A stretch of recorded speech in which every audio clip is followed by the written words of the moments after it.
It is a story that begins not with a bang, but with a whisper. A story about how Mossad's perfect agent became a mystery no one could explain. His name, in the files that are now locked in a digital vault deep beneath Tel Aviv, was Elian Cohen. Not the famous Eli Cohen, the hero who was hanged in Damascus, but a new, quieter iteration. In Syria, he was known as Youssef Masri, a mid-level textiles importer from Aleppo, a man whose entire existence was a carefully constructed monument to being unremarkable. Youssef was a man of precise, mundane habits.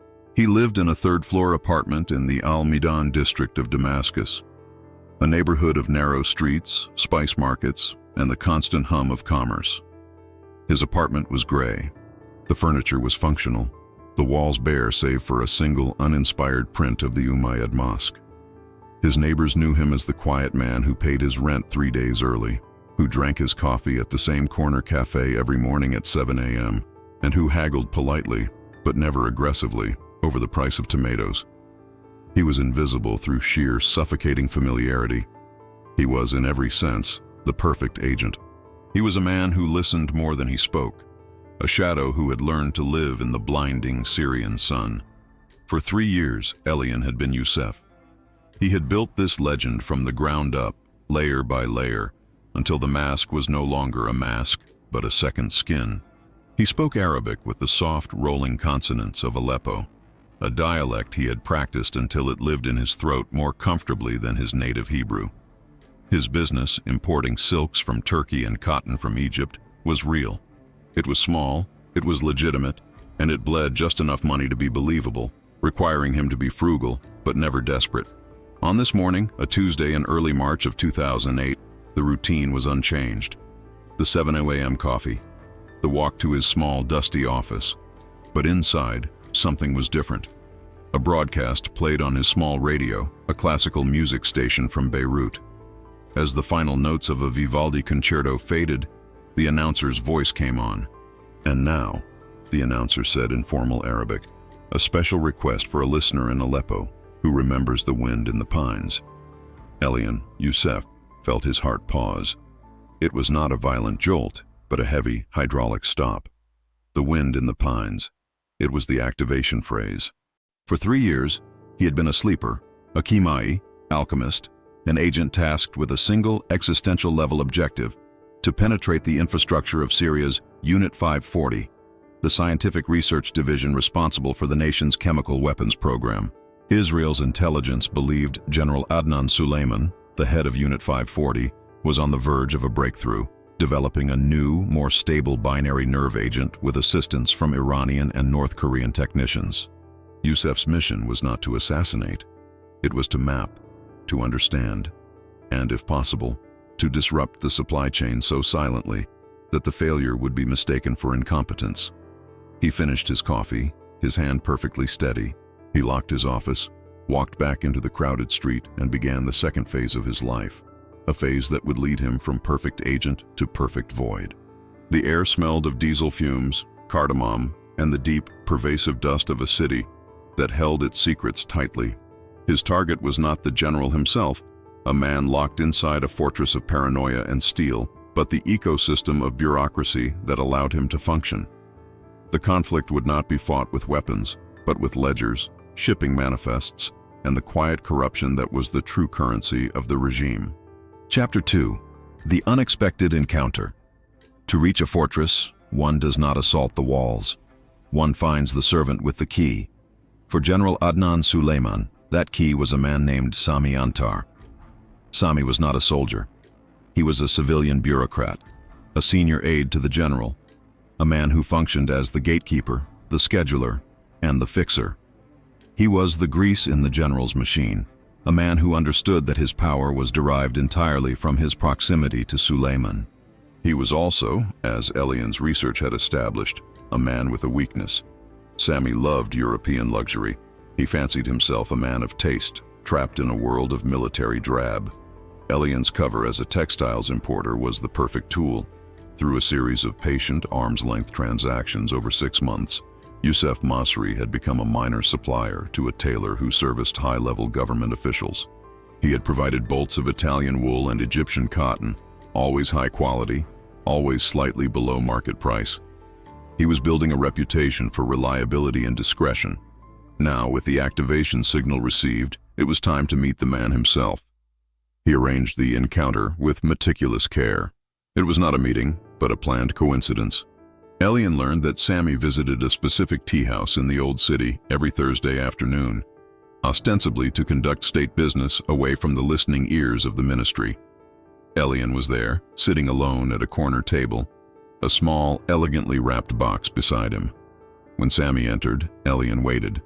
He let the man settle, order his tea, and begin to relax. Only then did he approach. "Pardon me, Mr. Antar," Elian said, his voice deferential, his Aleppan accent prominent. "My name is Youssef Masri. I am a merchant. I supply Mr. Azizi, the tailor." Sammy looked up, his eyes immediately wary. In Damascus, no stranger approached a man like Sammy by chance. "I am busy, Mr. Masri." "Of course. I only wish to offer this," Elian said, sliding the small box across the table. "A token of respect for your service to the general. My business has improved thanks to the introductions Mr. Azizi has made." The dialogue was tense, a calibrated dance of subtext. Sami's eyes narrowed, but he did not dismiss him. He glanced at the box. "I do not accept gifts." "It is not a gift, sir. It is a sample." Elian lied smoothly. "Italian silk, the finest weave. Perhaps Mr. Azizi could make a tie for the general." Sami's fingers twitched. This was the moment. The hook. He slowly opened the box. Inside lay a tie, not of garish branding, but of deep, subtle blue, a quality of silk that one could not find anywhere in Syria. Sammy touched the fabric. His suspicion was warring with his desire. "The quality is acceptable," Sammy said, his voice flat. He closed the box. "Why do you come to me? Your business is with Azizi." "Mr. Azizi is a fine tailor, but he is a man of limited imagination," Elian said, leaning in just slightly, lowering his voice. "He thinks only of suits, but I have access to things, fabrics, linens from Belgium, cashmere, things that a man of true sophistication like yourself or the general might appreciate, things that are very difficult to source." A new light flickered in Sammy's eyes. Greed, but there was also a deeper suspicion. He was testing Elian. Difficult sourcing can attract the wrong attention. The Mukhabarat does not care for complicated imports. "That is why one must have reliable partners," Elian replied, his gaze steady. "And why one must be discreet. I am, if nothing else, a discreet man." He stood up, leaving the box on the table. "Please, as a sample, if you or the general ever require anything special, I am at your service." He walked away. He did not look back. He had cast the line. As he stepped out into the sunlight, he felt the adrenaline, the cold, clean thrill of the operation. He had initiated contact, but he still did not understand the gravity of the situation. He did not yet know that in catching Sammy's attention, he had also stepped into the personal orbit of General Suleiman, a man who devoured useful people and destroyed suspicious ones. Chapter 3. The Revelation. A week passed, then 2. Elian's life returned to its crushing normal rhythm. He managed his ledgers, he drank his coffee, he waited. He knew the hook was set, but that a fish like Sammy would pull against the line, testing its strength before allowing himself to be reeled in. The call came not to his office, but to his home, late on a Wednesday night, a time when calls were made for reasons of privacy or panic. "Mr. Masri." The voice was Sammy's. It was strained. "I find myself in need of a consultation regarding fabrics." They met at a different location, a quiet park at dusk. Sammy was not the composed bureaucrat from the tea house. He was visibly agitated, his face pale. He was carrying the small silk box Elian had given him. "The tie—" "It was excellent," Sammy began, avoiding eye contact. The general's wife was very impressed with the fabric. "I am pleased, Mr. Antar. I have catalogs of other items, if you—" "I am not here for fabrics," Sammy interrupted, his voice a low hiss. He looked around, his paranoia a tangible thing. "You said you are a man who can source difficult things. discreetly. "Within the textile trade, yes. I have partners in Istanbul and Milan," Elian said, keeping his persona intact. Sami took a deep breath. This was the true revelation. "I am not speaking of silk, Mr. Masri. I am speaking of finance." Elian's training screamed at him. This was a mukhabarat trap. He was being tested, baited into admitting to financial crimes. He began to pull back, feigning confusion. "Sir, I am a merchant. I do not understand." "Do not play the fool with me," Sami snapped, his fear making him reckless. "I had you checked. Your business is clean, too clean. You are from Aleppo. You have no family. You live like a monk. You are either a spy or you are a man who knows how to be careful. I am betting on the latter." Elian remained silent. He let Sami's accusation hang in the air. "The general," Sami continued, his voice trembling. "He is a difficult man to serve. He is generous, but his generosity, it is all here." He tapped his chest. "In Syria, it is trapped. I have been rewarded, but I cannot move it. I cannot send it to my family in France. The banks, the state, they watch everything." This was it. This was the true in. It wasn't about silk ties. It was about money laundering. Sami, the general's fixer, was skimming from his master and needed a way to get his stolen wealth to safety. "You are an importer," Sami pressed, his desperation clear. "You move money across borders every day. You have accounts in Turkey. You can help me. I need to move funds. Small amounts at first. From here to there." Elian, the weaver, saw the entire operation pivot. This was deeper access than Mossad had ever dreamed of. To become the personal banker for the general's corrupt aide was to have a direct line into the financial heart of Unit 540. He could trace their illicit purchases, identify their front companies, and map their entire black market supply chain. "That is a very dangerous thing you are asking, Mr. Antar," Elian said, his voice grave.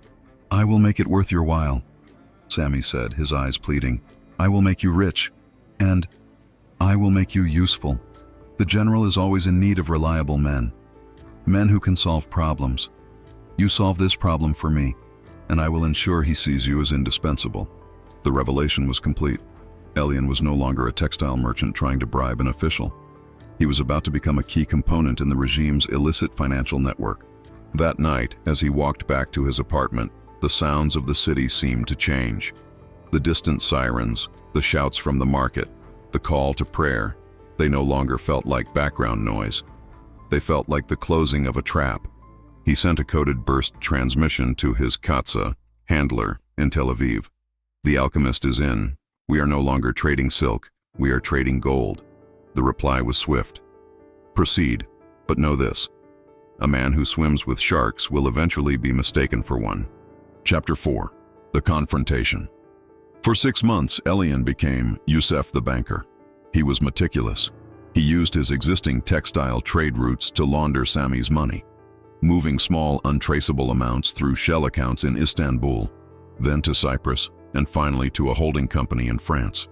He took a small commission, just enough to be believable, but never enough to seem greedy. He was reliable, he was silent, and he was invisible. Sami's trust in him became absolute. The aide's demeanor changed. He was calmer, more confident, and he began to treat Youssef not as a subordinate, but as a co-conspirator. The inevitable confrontation Elian had been dreading finally came. General Adnan Suleiman wanted to meet him. "The general's wife is hosting a small reception at their home," Sami told him, trying to sound casual. "He has heard of your efficiency. He asked that I invite you. He wishes to thank you for the services you have provided my office." Elian knew this was no social call. It was a summons. It was an interrogation. General Suleiman's home was not a house. It was a fortress in the wealthy, guarded district of Meza. Armed guards stood at the gate, their eyes cold and assessing. Inside, the opulence was staggering, a stark contrast to the gray city outside. Marble floors, French chandeliers, and European art hung on the walls. Elian kept his Youssef persona locked in place. Humble, slightly intimidated, but professional. He presented a gift, an antique, hand-woven tapestry from Aleppo, to the general's wife, who accepted it with a dismissive smile. And then the general appeared. Adnan Suleiman was a tall man in his late 50s, impeccably dressed in a civilian suit. He did not radiate menace like a common thug. He radiated a cold, reptilian intelligence. He smiled, but his eyes did not. "Mr. Masri," the general said, his voice surprisingly soft. He led Elian to a quiet corner of the grand salon, away from the other guests. "Sami tells me you are a man of great resourcefulness. From Aleppo, yes?" "Yes, General. My family was in the textile trade for generations," Elian replied, his heart beating a slow, heavy drum against his ribs. "Aleppo," the general mused, swirling a drink in his hand. "A city of merchants. Cunning. Survivors. But you have no family left, I am told. A bachelor, living simply in Al-Midan. Why, a man with your skills could have a much grander life." This was the test. The moral confrontation. Elian had to lie to a man whose life depended on sensing deceit. "My family. They were lost in a fire when I was young, General," Elian said, summoning a practiced, hollow grief. "As for my life, it is what I know. I do not seek attention. I seek only to do my work quietly. Grandeur. It often brings complications. I prefer a simple ledger." General Suleiman stared at him for a long, agonizing moment. He was weighing Elian, measuring him. "A man who does not seek attention. You are a rare thing in Damascus, Mr. Masri. Most men I know are peacocks, screaming for the world to see their feathers. You are more like a stone. Solid, useful, unseen." The general leaned closer. "Sami is a good aide, but he has limitations. He is a bureaucrat. I, on the other hand, am a builder. I am building the future of Syria. This future requires components that our enemies do not wish us to have. It requires men who can solve problems in sourcing, just as you have solved Sami's financial problems." The choice was being laid before him. This was the true mission. Elian's Katza in Tel Aviv, a man named Amos, had given him a clear directive. If you get the financials, get out. The risk of WMD procurement is too high. You are not an engineer. But here was the general, offering him the keys to the kingdom. Elian knew the risks. This was the line of no return. To agree was to move from passive intelligence gathering to active participation in Syria's chemical weapons program. "General," Elian said, his voice steady, "I am a merchant. I know how to move goods. I know how to move money.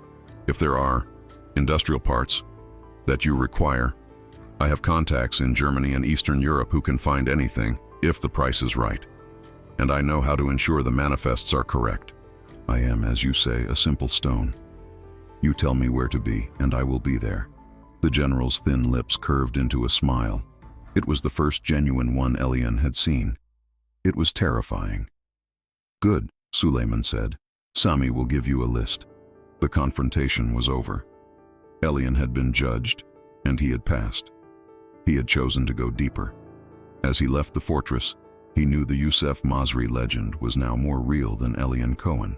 He had just agreed to become a weapons procurer for the man Israel wanted to stop most. Chapter 5. The Ordeal. The following 2 years were Elian's long ordeal. It was not a test of physical endurance, but a crushing trial of psychological isolation. He was no longer just Youssef the merchant. He was Youssef the provider, the indispensable fixer. He moved into a better apartment, a gift from Sami, which he knew was bugged. He drove a better car, also bugged. He lived inside the paranoia, breathing it like the city's air. His life became a duality. By day, he met with Sami and occasionally with the general's engineers.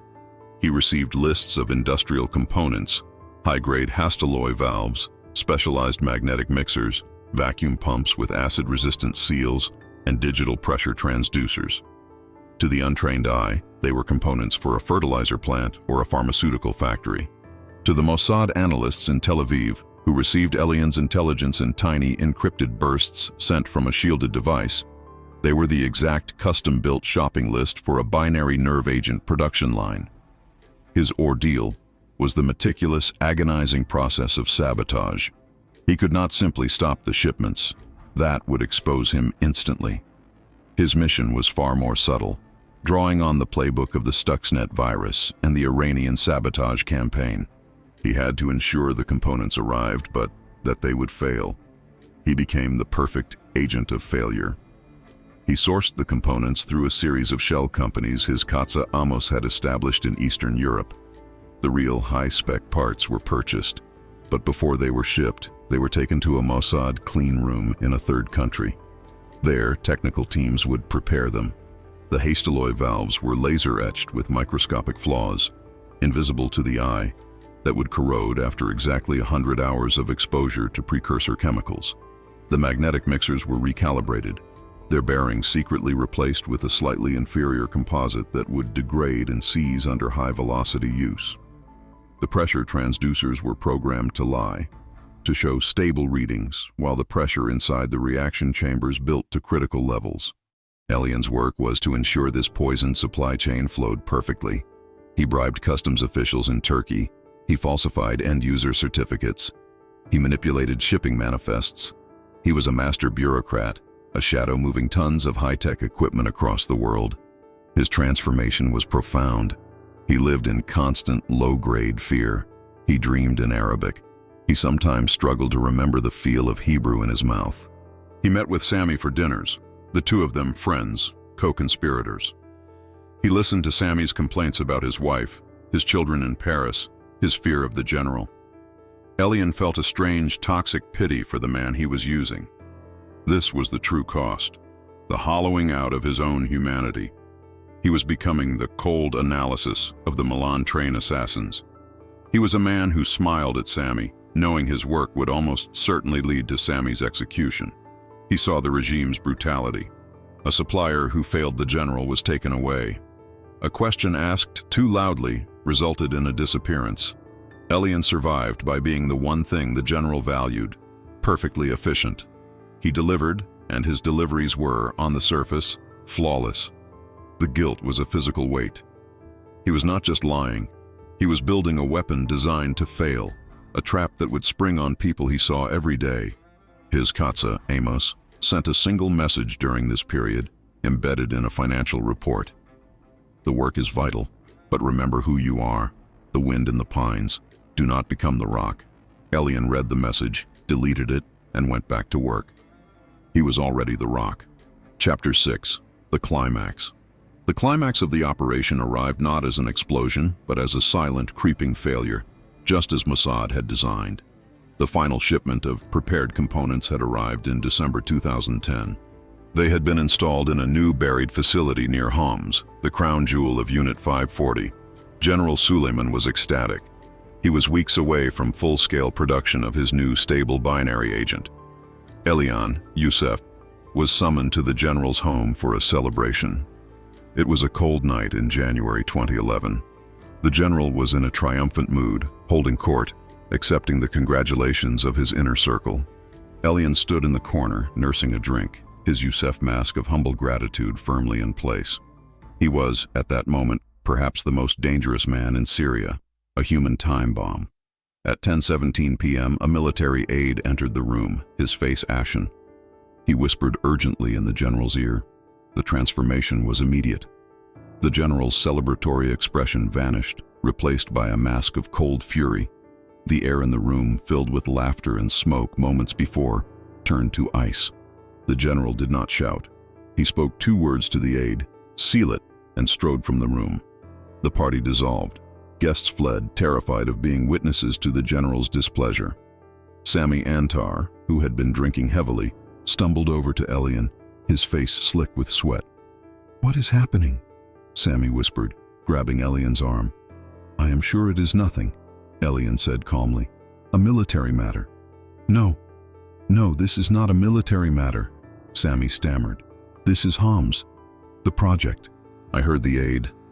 Catastrophic failure. Containment breach. This was Elian's small victory.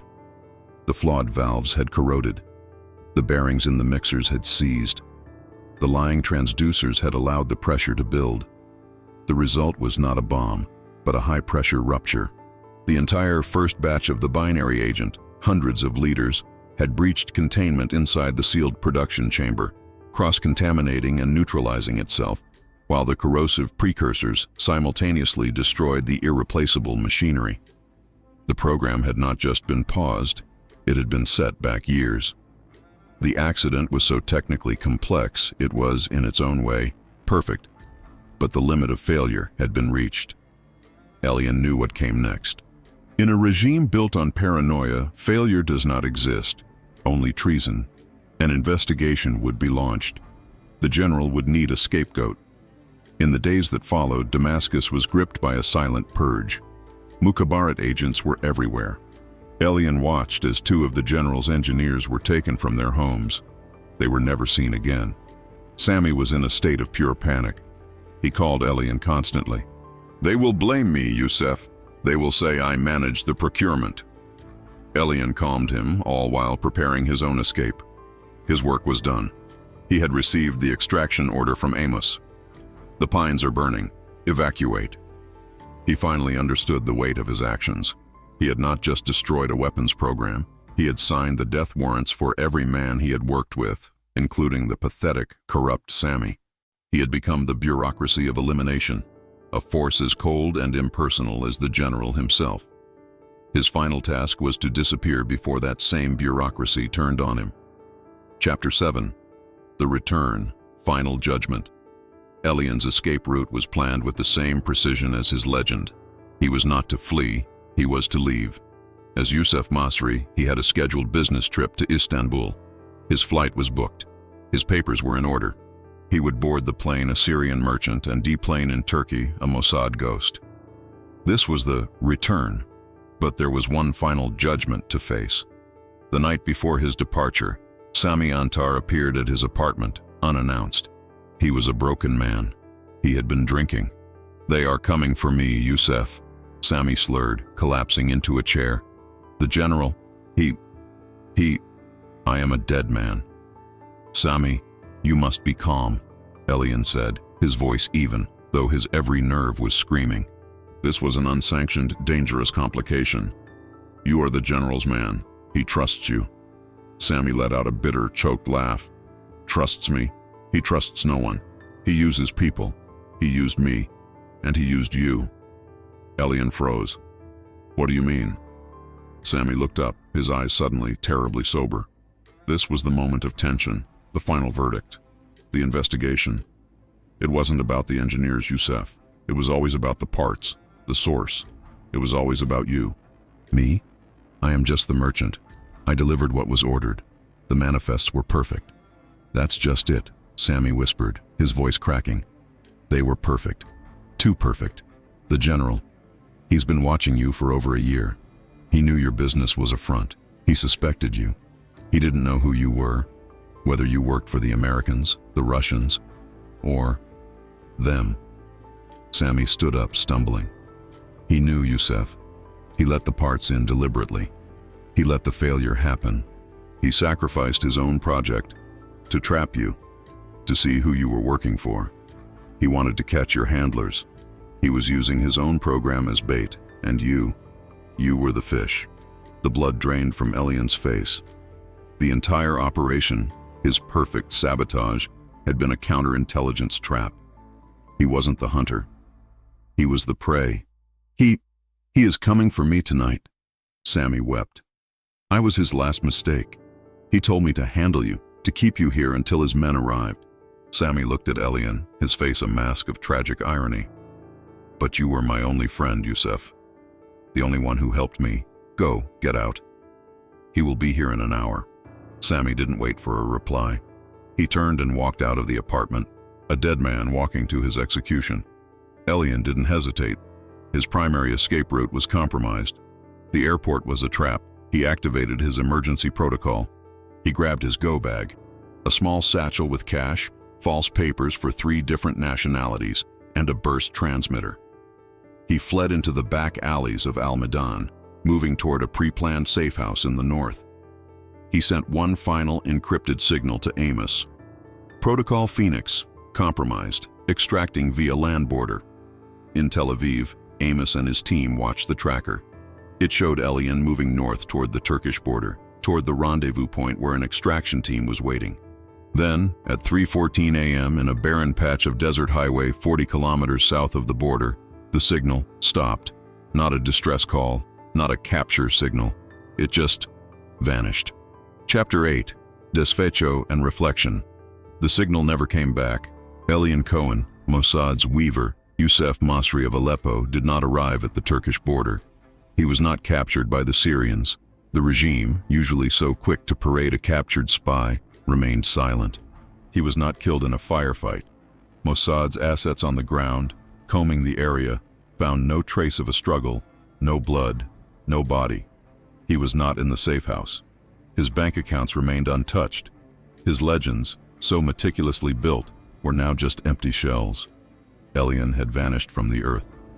The debriefing in Tel Aviv was a quiet, brutal affair. Mossad had succeeded in its primary mission. Unit 540 was in ruins, its program set back a decade, but they had lost their perfect agent. The why and how became the mystery that no one could explain. The first theory was simple. Sami had lied. It was all a trap. The general's men had intercepted Elian on that dark highway. But the lack of a body and the lack of a propaganda victory from Damascus made this unlikely. General Suleiman was not a man to keep such a victory to himself. The second theory was darker. The Weaver had been a double agent all along, perhaps working for the Russians or the Iranians. The sabotage, the escape, it was all theater. The vanishing was a pre-planned extraction by a third party, but this didn't hold up. The intelligence Elian had sent for 5 years was flawless. It had been vetted, cross-referenced, and proven accurate. The sabotage had been real. No one, his Katza Amos argued, could maintain such a perfect lie for so long, only to give it all up for an unknown payoff. The third theory, the one whispered in the archives, was the most disturbing. It was the theory of psychological collapse. Had Elian, living as Youssef for so long, steeped in the paranoia and moral filth of the regime, having sent men to their deaths, simply broken? Had he looked at the extraction route, at the life of debriefings and classified shadows waiting for him in Tel Aviv, and decided that Youssef was all that was left? Had he simply walked away from the highway, into the Syrian desert, to become a true ghost? General Suleiman was quietly retired a year later, the Homs failure having cost him his career. Sami Antar was, as predicted, executed for financial crimes and negligence. The program he had overseen was dead. But Elian became a legend of a different kind. He wasn't a hero like Eli Cohen, martyred for his country. He was a question mark, a void. His file remains open, a chilling testament to the operational truth that an agent's greatest risk is not capture, but dissolution. The perfect agent, the man who had become so invisible that even his handlers could no longer see him, had achieved his final, perfect act of disappearance. In the end, the Weaver's greatest legend wasn't the identity he built in Damascus, but the void he left behind. The files on Mossad's perfect agent remain open, a ghost in the archives of a war fought in silence. The search for what happened to Elian Cohen continues, a quiet obsession for an agency that does not tolerate mysteries. If this story of espionage and the unbearable weight of a perfect lie made you question the line between identity and illusion, subscribe and join us for more stories from the shadows.